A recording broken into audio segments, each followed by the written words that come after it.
Good morning to all of my early risers. I hope you have your cup of coffee or tea if you're a tea person. I've already had my coffee because it's early in the morning. And welcome to everyone who is watching the playback. My name is LaKesha Womack, and I am one of the candidates for North Carolina's 14th Congressional District. And one of the things that I have absolutely loved about campaigning is going around and getting to meet so many people. But I also recognize that there are a lot of people who just aren't quite as keyed into politics.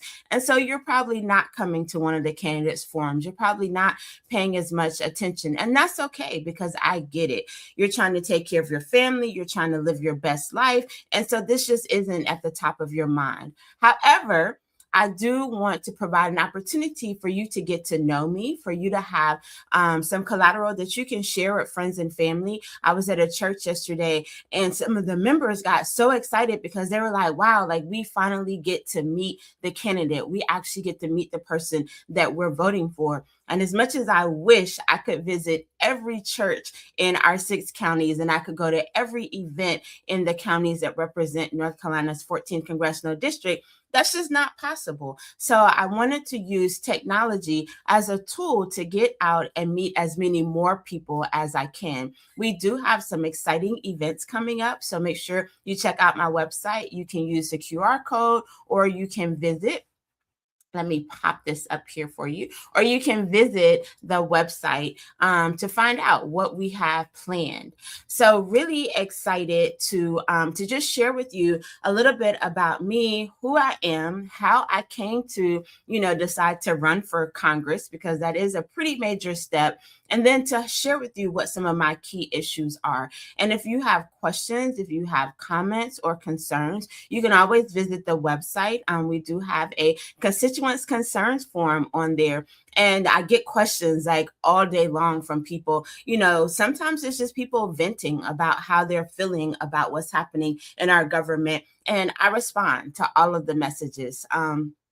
I also get phone calls. I got a wonderful phone call last evening from a lady who shared that she and her mom voted for me during early voting and how much that meant to them. And so it's stories like that that you all don't realize, like how much they help the candidates. So, as much as it's for you, it also helps us just to know that the work that we're doing is actually meaningful and that you all are paying attention and that you are taking action. So with that, I also want to thank everyone who has donated and volunteered for the campaign. Like, your support means everything to building this people-powered movement, because we hear so often people say, oh, we need to get dark money out of politics. And the only way that you can do that is by having people, voters, citizens like you all donate to our campaigns, because you can't spread your message across 6 counties without having resources. And so every dollar, every hour that you spend sharing and of your time and of your resources really helps to push this movement forward. So a little bit about me. I grew up in a small town in southern Alabama called Evergreen, Alabama. Shout out to all my Evergreen, Alabama people. My mom still lives there. And I think like that's what really has helped me to connect with some of the smaller communities that are in the congressional district, because I know what it's like to live in a small town. I went back and lived there for a few years after I had my son, so in my late 20s. And I could feel the frustration of, some of the older people who wanted the young people to come back and to help the town to thrive. But when there aren't opportunities, then it does make it hard for people to want to come and live there, or when you don't have housing or you don't have the proper infrastructure. So when we get into the issues, I'll definitely talk more about, my push for rural investment. But grew up in this small town. For high school, I actually went to the Alabama School of Math and Science, which is in Mobile. It's a public boarding school, and I was one of the first graduating classes from that school. And it just showed me the power of a great public education, which also informs my education stance. So we'll get to that a little bit later also. But I fell in love with politics, participating in youth legislature, and so we would get together and we would design bills, and we would go to Montgomery for a week every year, and we would debate bills, and just really understanding how policy shapes our lives from a very young age. And that's when I fell in love with politics. But no one ever really talks to you when you're from a small town about careers in politics. So I knew I wanted a different path. I just didn't really know what that path would look like. And so upon graduating from the Alabama School of Math and Science, I went to Vanderbilt to get my undergraduate degree. And I was not a stellar student. Like, I can fully admit that. But I did find and deepen my love for political science and understanding the history of politics and understanding, again, more deeply how it affects our lives. And so it's always kind of been in me to be involved in politics. But it's hard when you don't know the jobs that are available. So I went the more traditional work route, managed a store in a retail store. I worked as a financial advisor. So that also showed me, a lot of the financial inequities in our society. And so really just started thinking about, how do we solve big problems in this country? And my way of contributing to that was to start my own consulting firm. And so for the past 20 years, I have owned Womack Consulting Group. And the company started when my son was a baby. And as he's grown, the company has grown. So he's 20, the company is 20. So they're both a little bit more independent than they were in those early years. But, throughout my tenure as a consultant, I've worked with countless nonprofits, corporations, small business owners, organizations, just as a strategist, just coming in to think about what are the problems that you're dealing with, and then how do we create solutions? And I really feel that has prepared me for running for Congress, because as you all can tell, whether you're keyed into the news or not, our country has some really big problems right now. And we don't need to send more people to Congress who are just going to talk about the problems, which we already know exist, but we need to send people who are strategists and solutionists and who can help us to find our way forward. So from there, I decided to kind of dip my toe back into politics. And I went to the campaign school at Yale, which is a tremendous program. I know they're signing up for the annual cohort right now. So if you're interested in politics or just want to know what are some jobs that are available or roles that are available, highly recommend the campaign school at Yale. That was such a formative experience for me because it was bipartisan. And so it really showed me that no matter how polarized our political system seems, that for the most part, other rational voters, like, we want the same things, right? We want to make this country better. We just have different ways of going about it. So I was very fortunate to participate in that program, got a job as a regional organizer, and came to Charlotte to work on Hillary's campaign. And that was a great experience organizing at that level. And I learned so much about voters. And, that was when 45 was elected for the first time. And that's when I really began to understand the magnitude of frustration that a lot of Americans have been feeling about this country, but didn't have an outlet to express it.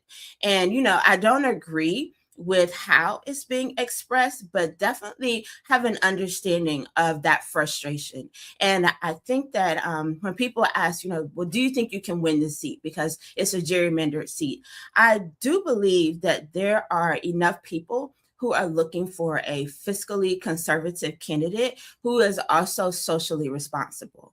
So what does that mean? For me, that means that I don't think that, the government should fund all of our solutions, but I think that the government has a responsibility to create an environment where people can buy their own groceries, where people can afford their own health care, where schools are equitable and people can send their kids to a good school no matter what zip code they live in, that they can access healthy environments. And so for me, healthcare isn't just about insurance premiums, but it's also thinking about, are we providing incentives for more green spaces? Are we ensuring that there are, not food deserts in our community? How are we being proactive about our healthcare?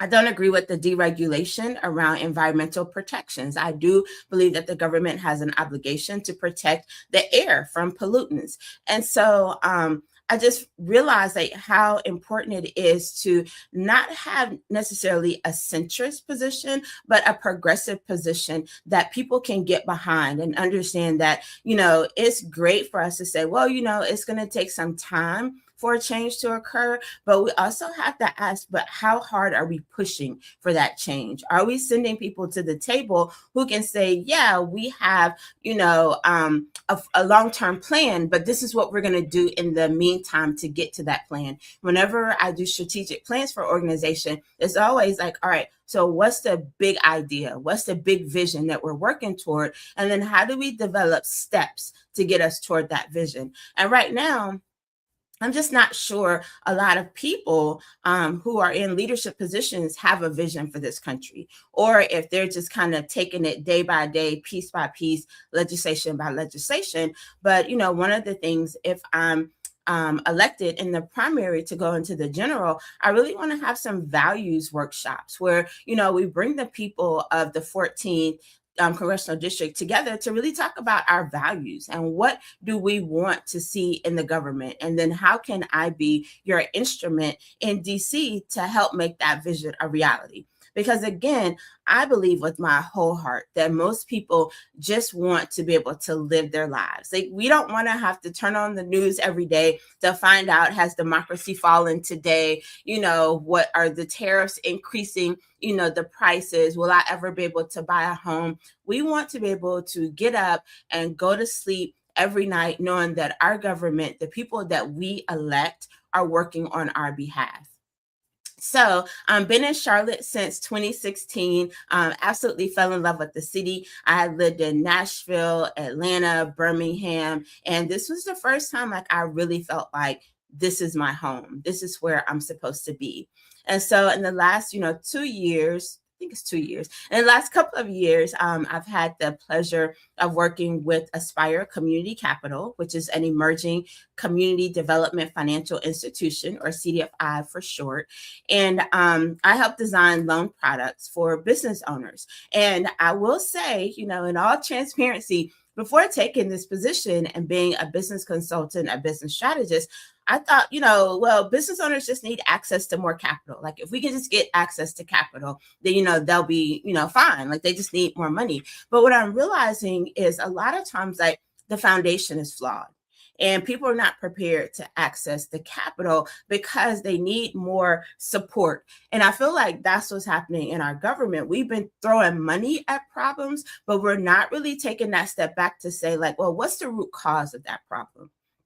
I say all the time, one of the hardest parts of the year for me is between like back to school and Christmas, because I see so many churches doing the backpack giveaways, and then they're giving away free turkeys, and they have the angel trees where they're buying Christmas presents for kids. And as a single mom who struggled, when I tell you, like, there were some years me and Chris struggled, I know what it feels like to want to buy my own kids Christmas present. I know what it feels like to want to buy my own turkey for Thanksgiving. And I feel like that's where our government should be stepping in to make sure that people are earning a livable wage. We should not be subsidizing tax breaks for corporations while we're on the other side having to make sure that their workers are able to attain food and housing benefits. Corporations should not be getting tax breaks if they're not paying into our tax system and they're not paying their workers a livable wage. Because the other thing that I recognize working with the CDFI is the thing that businesses need the most is more revenue. They need more sales. And so when you think about it from an economic standpoint, and I'm not going to nerd out on you guys this early in the morning, when you think about it from an economic standpoint, if you give a corporation a tax break, right, like that saves them money that they're not having to pay in taxes, but it's not making them money. And so people will say, well, corporations hire people. And I absolutely agree. Corporations are some of the anchors in our communities. However, giving them tax breaks does not automatically lead to them hiring more workers because there's no demand for their product or service, right? So, how do we create demand for products and services? We create demand when people have the money to buy their products and services. And so when we put more money into the hands of the people, then they're going to go out, just because like the culture of America is we're consumers. So the more money you put into the hands of consumers, the more they're going to go out and spend, which supports your local businesses on Main Street. It supports the businesses in the strip malls. It supports the corporations. It helps the supply and demand function of our economy stronger. But when you just give corporations tax breaks, but then they're still not paying their workers a livable wage, they're still not paying into their local tax system or their federal tax system, because that's another thing that we'll talk about. What are the responsibilities of a congressperson? But when they're not paying their taxes, then that means that we have to tax the workers more, right? So now we have a situation where workers are not making a livable wage and they're paying more in taxes. And then we're saying, well, if we just give these corporations tax breaks, then they're going to hire more workers. They're not. And the reason why we see so many corporate layoffs is because they're getting the tax breaks, but they're not generating the revenue, which again leads to the demand for their product. And when there's a demand for their product, then the supply chain works more effectively, because now they're having to go to other vendors to get the supplies to make their product work. And so, again, not to nerd out from an economic standpoint, but I do believe that that's an area where we can find some bipartisan support on how do we get our economy back on track. And for me, that goes back to ensuring that we're putting more money into the hands of working Americans, working families, so that they can support their local economies. And when they do that, the other great thing that happens, and I've been in enough forums with city council people and county commissioners, and one of the things that I hear a lot from our county commissioners is how stretched they are with their tax budget. So most county commissioners or county commissioners, they're in charge of the budget for their county. And so they, get that money from their tax base, and then from money that comes down from the federal and from the state. And so when you don't have a strong tax base in your local government, then they're having to make some really difficult decisions about how do we fund schools? How do we fund law enforcement? How do we do all the things that our county needs? But when we ensure that people have more money that they're spending, then the county gets a percentage of those dollars. Sales tax that we pay. So you pay into your county, city, and state, depending on where you live. And so the stronger our local tax base is, the less increases in property taxes that you're going to see. And so just kind of understanding from a high level, like how our economy works and why, some of the stuff that we're doing is not working. There are solutions. And that's what I want you to leave thinking about. Even if you don't understand any of the other stuff that I just said, just understand that there are solutions and there are things that we can do that can have a real impact. And so, working for Aspire. I also work for an amazing organization called the American Baptist Home Mission Societies, which is based in King of Prussia, as well as Judson Press. And that has allowed me to bring my faith background into my corporate experience. So I am an ordained minister in the AME Zion denomination. I do not lead with Reverend Womack unless I'm in a ministry setting. So you might hear people call me Reverend Womack and you're like, was that a mistake? Like, yes, I am an ordained minister, but that's not a title that I necessarily lead with, because a lot of people have misconceptions when they hear, Reverend, and then they automatically go on defense and they feel like, well, I can't really talk to you. I don't know how to engage with you. And so I intentionally, don't go by Reverend Womack, but I am indeed, a reverend. Served 8 years as a young adult leader in my denomination, and I was elected to 2 4-year terms. And so recently people have been asking, have you ever been elected to public office? And I typically say no, but then I started thinking like, well, actually, I was elected, by my church to serve and to represent our young adults across the country, actually, in advocating for, young adult ministries and young adult programs, as well as serving on ecumenical boards, which allowed me to build a lot of great relationships across the country. So when you kind of look at my Facebook, you'll probably see like a variation of people who are commenting and, liking the posts. And it's because I've worked and I've served in so many different capacities. And it's such a joy to bring so many diverse voices together, just to comment. And sometimes people agree with me and sometimes they don't. And I'm not the kind of person that needs consensus. Like, I don't think that everyone has to agree with me. Like I always say, you have the right to be wrong. Just joking. But I do believe that diversity of thought is helpful, because sometimes people will, say stuff, or they'll make a comment that on the front end, I'm just like, I don't know about that. But then it does cause me to go back and think. And sometimes, I've seen people say, a sign of intelligence is the ability to change your mind once you get new information. And so, if I get new information, if I read something, then it's like, hey, maybe I should think about that issue a little differently. And I think that will serve me well in Congress, because I usually go to DC 2 or 3 times a year with groups that go and, they lobby their Congress people, or we lobby our Congress people. And one of the greatest frustrations to me is when you're sitting, with a group of people in a room with legislative aides, and, you're making your case and you're telling them, why, this thing is effective or this thing isn't working. And you can tell that it's really not going to sway their opinion. And it's really sad that, we have to do like these major campaigns where everybody's got to call your senator and everyone call your representative to vote against something that most of the people in the country don't want.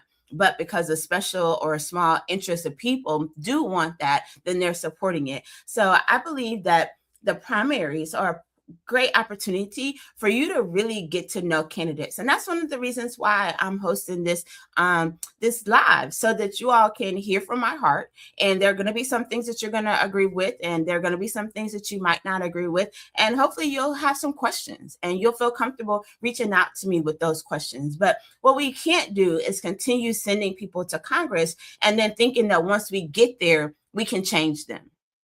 We need to be more diligent during this primary season about who we're sending to Congress and what their values are, and understanding whether their values align with our values, because you never know what's in legislation. Like, you never know what's in the hundreds of pages of a bill. And so you really have to have some trust in the people that you send, that they're going to read the material. First of all, they're going to have an understanding of what's in it. And then they're going to come back and they're going to have some conversation with you, whether it's through a town hall, whether it's coming to your organization's meeting, whether it's through a newsletter, and not from a partisan lens, not saying, well, this is my position and this is why I support it, but just giving you like a breakdown, like, this is what's happening right now. This is what I'm thinking about, but I want to hear from you. And I think that a big part of that frustration that I was sharing, that I heard from people in 2016, was that they didn't feel like their voices had been heard. And so a candidate came along that was saying all the things that they wanted to hear, even though their character and their policy positions didn't really back that up. But they were saying like all the things that people wanted to hear. And so we have to peel back the layers and not just look at what people are saying, but how they live their lives. Have they lived their lives advocating for the least fortunate, advocating for the poor, wanting to make sure that we have economic justice? Or is it just something that they're talking about because they want to get elected? Like, we really have to do a deeper dive. And I'm not saying that I'm a perfect person or a perfect candidate, but I do know what struggle looks like. And I want to make sure that more people don't struggle, and that we're using our tax dollars to ensure that we are leveling the playing field. We can't afford to spend $75 billion on a law enforcement agency that is violating the Constitution. Like, for me, that's just a step too far. And so I know there are a lot of calls for, abolishing ICE, but I would give ICE a chance to reform.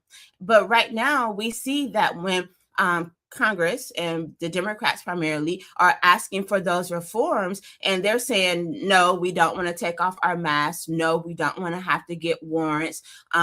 No, we don't want to have to show ID. When they're saying they cannot, because of the nature of their job, which this has been an agency that has been in existence for around 2 decades, when they're saying by nature of their job, they can't obey the same guidelines that other law enforcement agencies obey, that's a problem for me. And I think that they should be accountable for that. And our federal dollars should not be supporting agencies that don't want to be held accountable to you, the people, because they're your tax dollars. And it's Congress or the House's job to create the budget. And we have to be more, more aware of what we're funding, and not just funding things because, in principle, it sounds good. In principle, deport immigrants sounds really good to some people. Like, I don't understand it. But for some people, that sounds really good.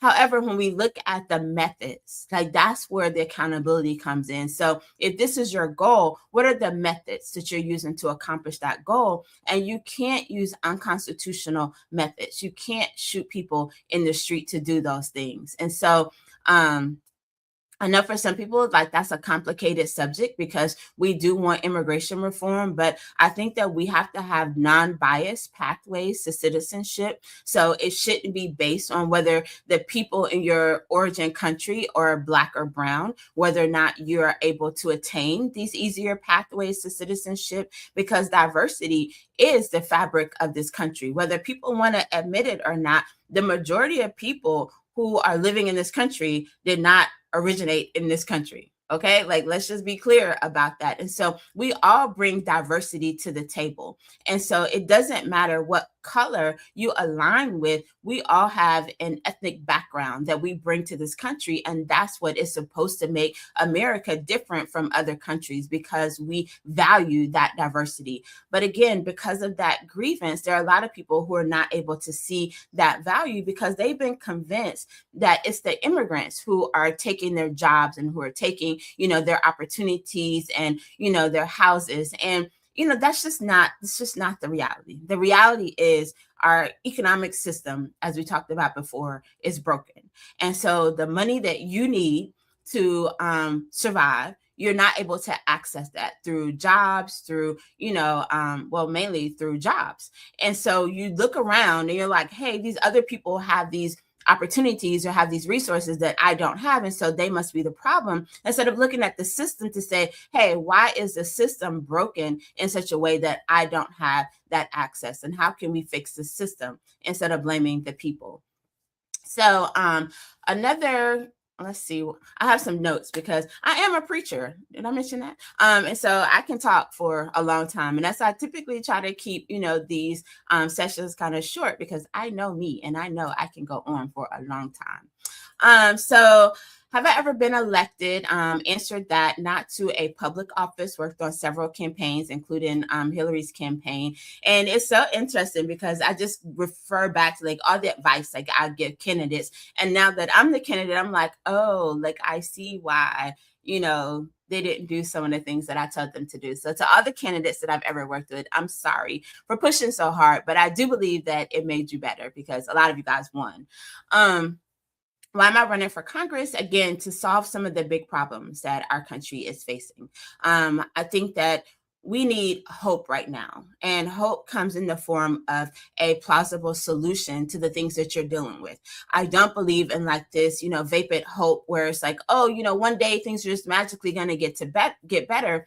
I believe that if we send the right people to Congress, that we can start to change the tide or change the direction that this country is running in. And I don't know if you guys are on Threads, but I'm on Threads, and I built my algorithm, as some people say, brick by brick. And there are so many progressive candidates across the country who are running right now. And I just encourage you all, whether you're in my congressional district or not, to research some of the candidates that are on your primary ballot and to really dig into their platforms. And there are so many people who are advocating for universal health care, who are advocating for funding our education systems, who are advocating for taxing corporations. Like, if you get at least like 218 of us into DC, these things can be a reality.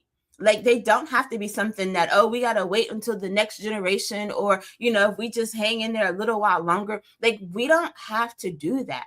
If we really take seriously across the country who we're sending to Congress, the changes that we need to see, like, it can happen. So that's why I'm running. I'm running to be one of the 435, definitely one of the 218 in the majority, so that we can really get some things done that will help improve the lives of our citizens. Where is North Carolina 14? So North Carolina 14 is Burke County, Cleveland County, Gaston, Polk, or parts of Polk County, Rutherford County, and then North and South Mecklenburg. And so it is a lot of territory to cover. And it's been such a joy to travel around and to meet people in all those different areas. And as much as, people say, oh, it's a gerrymandered district, which I get. But again, when we talk to people and ask, what are the issues that you're dealing with, it comes down to the economy, healthcare, education. Some people, have outliers and they're like, yeah, gun reform is an issue for me, or immigration reform. But for the most part, people just want to get rid of the chaos. People just want to know that their tax dollars are being spent wisely and are being spent in a way that's going to improve their day-to-day lives. So I don't really see the gerrymandering as much of a challenge as it just means that, you got to work a little bit harder. But it does tell me that, if this congressional district can kind of come to a consensus through like the values workshops that I was talking about, where we all just kind of sit down and think about, what is it that we want to see in this country in the next 250 years. I think it's so ironic that, we're celebrating 250 years, which is a long time for a country to be in existence. And our democracy is still one of the newer forms of government that's out there. And so it is like a test. And I think for too long, we've taken democracy for granted. And as we see like this march toward authoritarianism, where there's some people who are just like, I don't care, let him decide. Like, I don't want to have to make those decisions. I think that could rob us of something really beautiful that we're able to create, where we do have the opportunity to come together in small rooms that turn into big rooms, that turn into the halls of government, to decide for ourselves. What do we want this country to be? What do we want our state to be? What do we want our local communities to be? We still have those choices. And I think that if we allow the erosion of democracy to take place and we don't have those choices before, I think it's going to make us a less pleasant place to live, because we will see the rise of a labor class whose only responsibility or only opportunities in this country are to work, not to get an education, not to indulge in the arts, not to indulge in the things that bring us joy, but we would only exist to serve capitalism. And I don't believe that that's where most people want to go. But I think that there's so many people, again, who are so frustrated that they don't believe that there's another way. But I'm here to tell you there is another way. And you can send people to Congress who will fight and work for a different way, where your voices are heard, your challenges are solved, and we can build something that will make the next 250 years for my son, my grandkids, my great grandkids, they can look back and say, America was at an inflection point and they made the right decision. And that's what I'm hopeful for. So one of the questions I get is, can you win? In a gerrymandered district, like, you can feel like, oh my God, it's hopeless. This is a Republican seat. But in the state of North Carolina, Democrats, Republicans, and unaffiliated are about a third of the voter share each. And I do believe that there are people in all three of those camps who really want to see some common sense legislation put forward. And so again, that's what those values conversations would do. It would invite everyone from the community, regardless of your political affiliation, to come into the room and to share, like, what are your frustrations? What do you want to see happen differently? And I think that when people sit down together, we find out that we're more alike and we have more in common than divides us. But it's easy when you're watching the news or you're watching, Facebook or what have you, to believe that, we're just polarized and, F this person and F that person and nobody's going to do anything for me. It's easy to kind of internalize that. But the reality, when you get out and you talk to people and you really get to the heart of what their issues are, there's some people who are just angry, but there's also opportunity to say, like, hey, let's take that anger and put it on the table for a minute. Let's talk about what's really important to you. And those are the types of conversations that I've been having with people. And I really believe that's what's helping our campaign to develop so much traction, because people they want hope.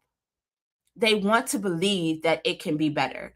And I believe that. And if I didn't, I wouldn't be doing this, because let me tell you, running for office is not an easy feat.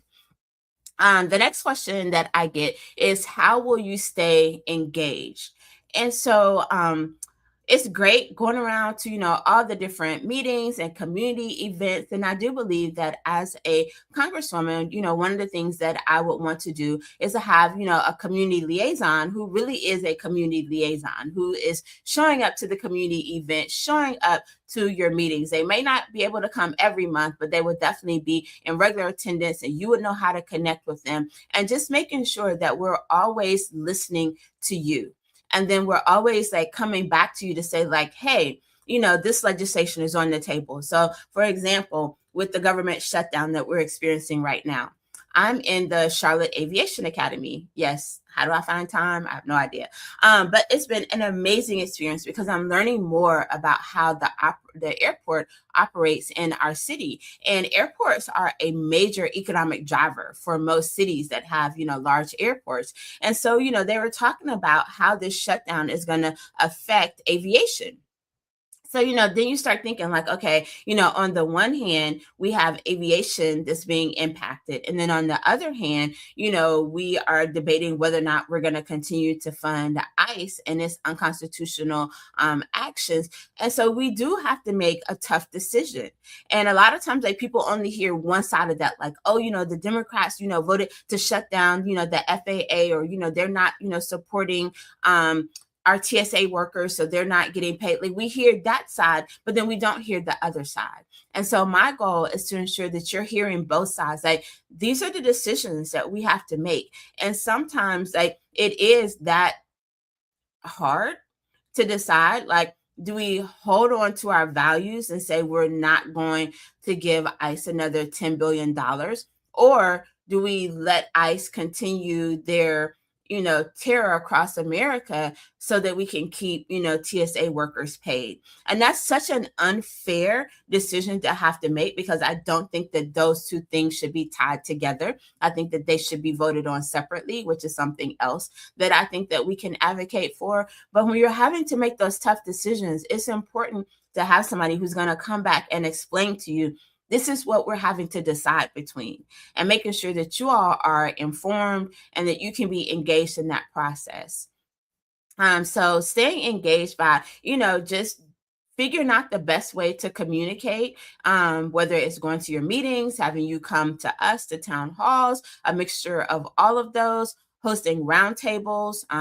Had a lady who was talking about, universal childcare. And she was like, yeah, that's great that, people want to fund, universal childcare, but we don't have enough workers in daycare centers. And so now we have to start thinking about, like, all right, we're going to fund childcare, but are we developing a pipeline of people to actually work in these daycare centers?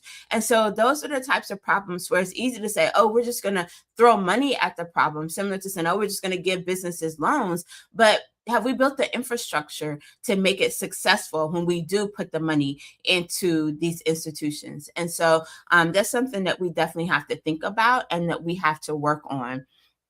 So endorsements, been really excited to get the Black Political Caucus endorsement. That is it was a very serious, in my opinion, process, just to sit in front of your peers and be asked questions, and for them to hear your heart, hear your platform, and then to believe that you can win, because that's one of the things that they want to do is get behind candidates that they believe can win. And people may not agree with every candidate that they formally endorse, but, they do have a process. And, as a member, I was excited to go through that process.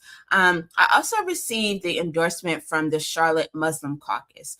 And that meant a lot to me because as a Christian minister, I would never walk away from my values. But for another faith group to look at my platform objectively and to say, even though we may not share the same, religious background, we believe that she will work on our behalf. And that, that endorsement might have kind of like, passed by some people or not have been as important to some people, but that meant a lot to me that, different communities can look at my platform and look at me and listen to me and say, yes, we believe that she will represent us fairly. And so that meant a lot. And, my county commissioner, she publicly endorsed me, and that meant a lot to sit down with her and to hear about the challenges that our county is facing, and then to have some real conversation around, what is the county responsible for, and then what is the federal government responsible for, and then thinking about how can we work together. And at some point, we'll get our state representative and our state senator involved in those conversations, because a lot of things like start at the federal level and then they go to the states and then they come down to the county. And so it's important for all three levels to work together, for me to be able to hear what they need from a federal standpoint, but then also for them to be able to tell me what they need from the federal standpoint, for them to share what they need, and then for me to share, what I'm hearing on a federal level. So in a state level, because the states are kind of in between those two pillars. And so we all have to work together. Like that's the biggest thing that I just want people to understand is like no one entity is more important than the other. We just have different roles. So like, let's say you want your street paved, and you're like, yeah, the county commissioners are in charge of making sure our streets are paved. Well, some of the dollars that they get to make sure that your streets are paved comes from the state budget. So if your state doesn't have a budget, then it might take a little bit longer to get your streets paved because the local government is stretched for dollars because they don't have money coming in from the states. Well, the states get funding from the federal government for a lot of their initiatives. So, of course, there are tax dollars that kind of run through all of those, but there are also like allocations from the federal to the state, from the state to the counties. And so it's our job to make sure that those dollars are flowing smoothly to ensure that the federal, government is doing its part to ensure that the states have the money to be able to make sure that your streets are paved. So, if you're not getting what you need from your county commissioner, it might not always be because your county commissioners just don't like you and don't care about your issue, but you have to kind of figure out, well, is it a funding issue, or is it that there just aren't enough people who, have the same desires? And then in that case, get a group of people together. But again, you got to make sure that your county commissioner has your best interest at heart. And that's what I love about Susan Rodriguez McDowell. It's like she loves our people and she's working hard for our people. Even when she has to make tough decisions, the people are always at the heart of her decision making. So I'm really honored and excited, and have, some more, meetings coming up, because campaigning is a lot about meeting, right? And that's what legislating is. It's a lot of meetings and building consensus and figuring out, how do we work together? How do we get this accomplished? And it's not one person. So if you hear a campaign saying like, I alone can fix it, then they're wrong, because one person cannot fix anything that's happening in our country. A lot of times that, lone wolf mentality will make things worse, because if you're not able to build consensus, if you're not able to bring people along with you, then it's really hard to see how you're going to solve a problem, because you only have one type of thought at the table. And again, that's where I think diversity is a beautiful thing, because you're bringing different voices to the table, even voices that you don't agree with. Like, I love having people on my team that question me. Well, why, LaKesha? What do you think about this? Why didn't you do that? And yeah, it can get a little frustrating sometimes, because we all want to be the smartest person in the room, but we should never be the smartest person in the room. You should always want to have people in your space who are going to challenge you and, sometimes those challenges will make you stronger in your conviction, because then you're like, you know what? I know exactly why I'm standing on this issue. And sometimes those challenges will cause you to rethink, but you should always want someone who is willing to be challenged and who does not mind processing new information and is not afraid of making different decisions, as long as it remains wedded to their values, right? So the values should be the thing that doesn't change, not the method of how you accomplish a thing. The method should be able to change, but the value, like the who, the why, that should always stay consistent. So a couple of the issues that I'm running on, healthcare, we've talked about healthcare, definitely making sure that the ACA subsidies are in place. And I've heard some people say, well, I don't believe that healthcare is a right. And that is like wild to me, because hear me out now, even if you're not a Democrat, right? So even if you're not a Democrat, and you support, this capitalistic, structure of society where, corporations are, people, and they have just as much rights, and they are the drivers of our society. Even if you believe in that school of thought, you need healthy workers to make capitalism work. And so by not providing people with access to healthcare, you're jeopardizing your most valuable resource, which are the people who make your business work. And so having access to healthcare is not some liberal position, but it should be a position that we all maintain, because the healthier our country is, the healthier our communities are, the less likely we are to have measles outbreaks, which is a whole other conversation, because our country is at risk of losing our measles elimination status. And it shouldn't be that way. Like, we've invested too much in science and research to get to a point where we have people who, just because they have feelings about an issue, but no data to back it up, are saying like, oh no, we shouldn't take vaccines. But then someone else comes along and it's like, oh man, like this measles outbreak is getting serious, take the vaccine. Like, we can't be sending mixed messages that are just based on emotion. We have to follow the science. And if the science says that, taking vaccines will ensure that we don't have a measles outbreak, I think we should do that. And I know that there are people who are against vaccines because they think that it causes autism or what have you. And I would just encourage you to do the research, like look at credible scientific resources to see if that's valid. And if it's valid, then I say rock on, go with your thought. But if you're reading scientific, not opinion pieces, but if you're reading scientific research and it tells you that this is what's in the best interest of our country and that autism is not caused by vaccines, then I would encourage you to follow the science. Again, healthcare is about, for me, more than just insurance premiums. Growing up in a small town, my mom worked in a rural hospital, and I know how difficult it is to find, doctors and nurses to work in those hospitals. And so we have to not only make sure that we have insurance to pay for our, time going to the hospital or going to the doctor for preventive care, but we also have to make sure that, in these rural communities that we are providing resources and infrastructure to make sure that they also have access to the workers and that they have access to the transportation for people to get to the doctors. And so again, a lot of these issues, we kind of scratch the surface and say, yes, healthcare, insurance, but then there's so many layers beneath it that we also have to be considering and working towards, so that we don't have people who are waiting to go to the hospital when it's an emergency, but that we're supporting preventive care, that we're supporting healthy foods in our community by making sure that all the farmland that we have in this country,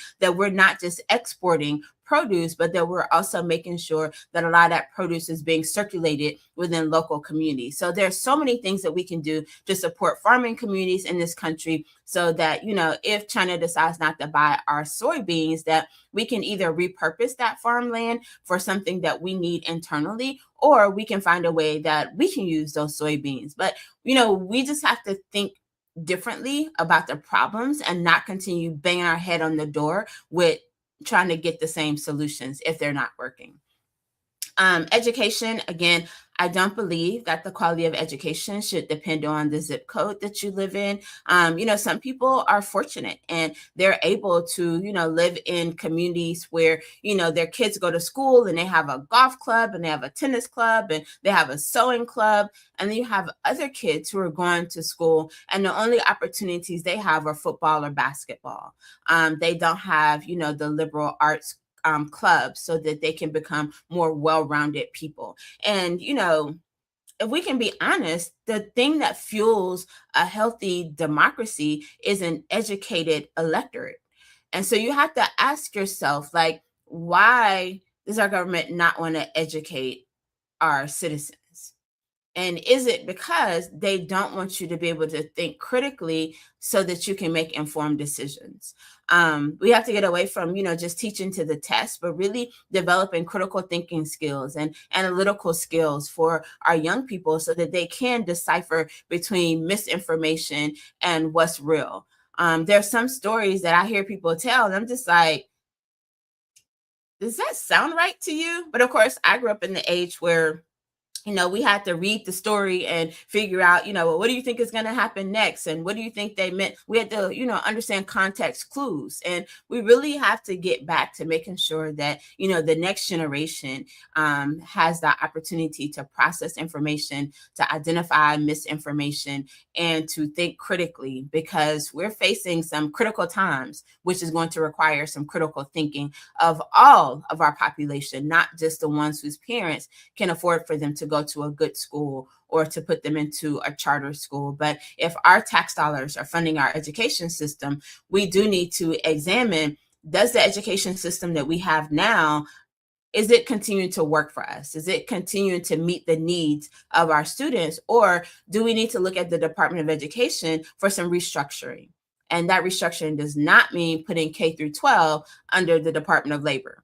It means truly understanding, how do we educate a generation of children who do spend more time on their screens than they spend in books, who are more globally minded than nationally concerned? How do we recognize where our children are and where they need to be in the next 25, 50 years, and really create education pathways that meet them there? And there's some schools around this country who are doing that. And we can take those models and we can look at how can we replicate that around the country, and then how can we ensure that our tax dollars are funding that? Because I don't know about you guys, but I want to retire one day. And if we still have Social Security, like, these are the people who are going to be paying into that Social Security. These are the people who are going to be working at the nursing homes, who are going to be, driving the van that's going to take me to my doctor's appointment. And I need them to not get lost between like my house and the hospital because a road was closed and they don't know which way to go. Like, we just have to be thinking that the future generations, like, they have a real role to play in our lives. Like, they're the ones who are going to be caring for us in the future. And so we need to make sure that they are educated and they're prepared for that future. And then, one of my big issues, I think in the next Congress, especially if the Democrats win the House, that, we are going to have a lot of hearings. And, we're going to see an attorney general who is just not prepared to answer questions, who is not prepared to be held accountable to the people who pay her salary and fund her department. And so, in addition to having those hearings, you need people who are going to take action afterwards and say, if you're not willing to do these things, then we can no longer provide you with the resources that you need to not do the things that serve the American people. Because let's be clear, whether you're an elected or an appointed federal worker, which is what Congress people are, and members of the executive branch, so the legislative, executive, and judicial branches are accountable to the American people, not to a political party, not to the leader of a party, but we are all accountable to the American people. And so we have to make sure that the people that we're putting in these positions understand who their boss is. And you are their boss. You'll be my boss. So it's not that I would be going to Congress to represent the Democratic Party or to progressive Democrats, which of course, like, we come together to design legislation to figure out, what is the pathway forward. But at the end of the day, you're my boss. And so it's incumbent upon us to make sure that we have leadership who recognizes who their boss is, but that's also going to hold the co-equal branches of government responsible for them also recognizing who their boss is. So I can go on and on about that because, it's real and it's something that we're seeing in real time. And I think that is part of what is enraging people, is making people not feel as hopeful as they should about our future, because they see the erosion of accountability, they see the erosion of our democracy, and they feel like their voice doesn't matter. But I'm here to tell you that your voice matters, your vote matters, and we need you to get out in primaries across this country. And then we definitely need to make sure that we're voting in November and that we're holding this administration accountable, because it is unconstitutional to nationalize elections, and let them know we're not going to stand for it. Because, again, common sense, right? Do you think it's easier to rig an election where you have a state with 100 counties and 100 different boards of elections that are all certifying their results? Is it easier to rig that election, or to rig an election where one entity is in charge of all 100 counties? Let's be for real. Nationalizing elections is not to make us safer. A lot of the measures that are being talked about, that are being proposed as legislation, are not to make elections safer, but it's to ensure that people have less power. And we cannot let that happen. And so we have to send people to Congress, to your state house, to your local government, who recognize that you are the boss, and that it's your voice and your vote that should be guiding the decisions and helping to inform the future for this country. So my last point, and then if anyone has any questions, feel free to either type them in the chat or to reach out. You can visit my website, of course, womack4nc14.com, to share, your questions. Again, I do respond. I love hearing from people. I love the vent messages. Some people are just like, all this sucks, and I just want you to know that I'm not happy. And I'm like, listen, bruh, same. My son calls me bruh, and I'm like, not your bruh. But it slips out sometimes. But I'm like, yeah, same. I agree. It's not working. So let's get out the vote so that we can change it and make it work. So I'm always gonna give you, that my position, whether I agree or I'm like, I don't know about that.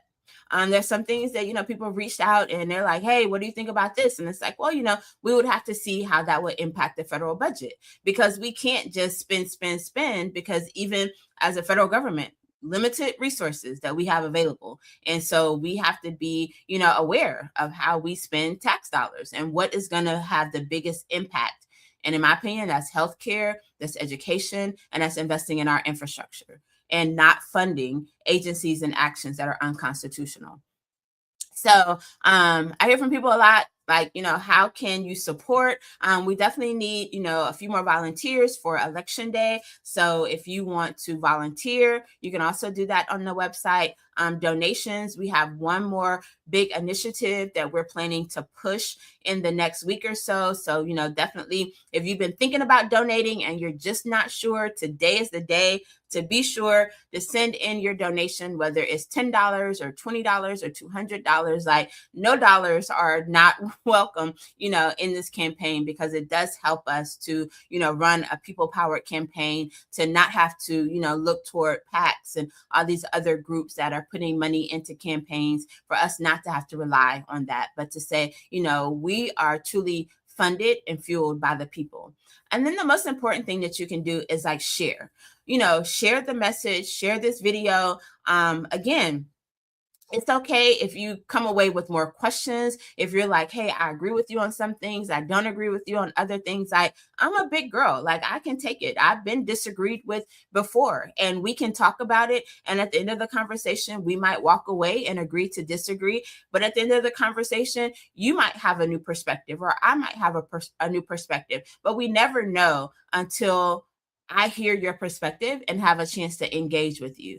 So if you haven't early voted, then definitely encourage you in North Carolina to early vote, by February 28th. But if you want to wait until election day, March 3rd, my only advice is don't forget, because after March 3rd, then you don't have a choice. And I hear so many people, once we get to October, November, and they're like, oh, I got to choose between the lesser of two evils. And it's like, well, that's kind of like, that's a hard place to be in. But then the primaries, you do have choices for a lot of races. So make sure that you are making a choice so that you can have some candidates that you can get behind. And the reality is, like, sometimes your candidate wins, sometimes your candidate doesn't win, but at least that you voiced your opinion, and that the rest of your area just wanted something different, but that you did make your voice heard. And if you're afraid that your candidate doesn't have enough support and that your candidate might not win, you can affect that too, because you can help get more people to support your candidate. And that's what volunteering does. That's what donating does. Like, too often we kind of sit back and it's like, man, like, I hope LaKesha wins. And it's like, yeah, but what are you doing to help me win? Are you telling people? Are you sharing the message? Have you donated? Like, it's not just about me, but it's about all of us. Because again, I will work for you. And that means that you need to help get me elected so that I can work for you. Because otherwise, you might end up with a representative who doesn't want to hear from you and who doesn't hold town halls and who's not talking to you about your issues, but pushing forward their own agenda. That's up to you. Like, you have a choice. And so, of course, like, I want your vote. Like, I want all the votes. I know I'm not going to get all the votes, but I do want all the votes. But I do want to ensure that you all know that you have a candidate who's on the ballot in the 14th congressional district, which again is Burke, Cleveland, Gaston, Rutherford, Polk, North and South Mecklenburg counties, who wants to hear from you, who wants you to get to know her, so that we can create a country that truly represents our interests, and that we have a positive view of the future of this country, that we're working and planning and visioning for the next 250 years, not just the next legislative session, but we're thinking about what do we need to do today to ensure that this democracy is alive and thriving for the next 250 years. So I thank you all for your time. This is probably one of the longest videos that I've done by myself, but I had a lot to share. And I do plan on doing more shorter versions of these, going forward, just to keep you guys informed of how things are going and what's happening. But again, if you have questions, like, don't hesitate to scan the QR code or to visit the website and connect with me, and encourage other people to connect with me, to let them know that they have someone who wants to represent them, but that also wants to hear from them. It's not just about me and my issues, but it's about connecting with you and hearing your stories and understanding how do we ensure that the problems and challenges that you're dealing with turn into solutions and opportunities. So thank you all again for tuning in, and I look forward to seeing some of you out on the campaign trail in the next couple of weeks. And prayerfully, March 3rd, we will be having a victory party, and I will let you all know, like, where it will be. So thanks again, and enjoy the rest of your day.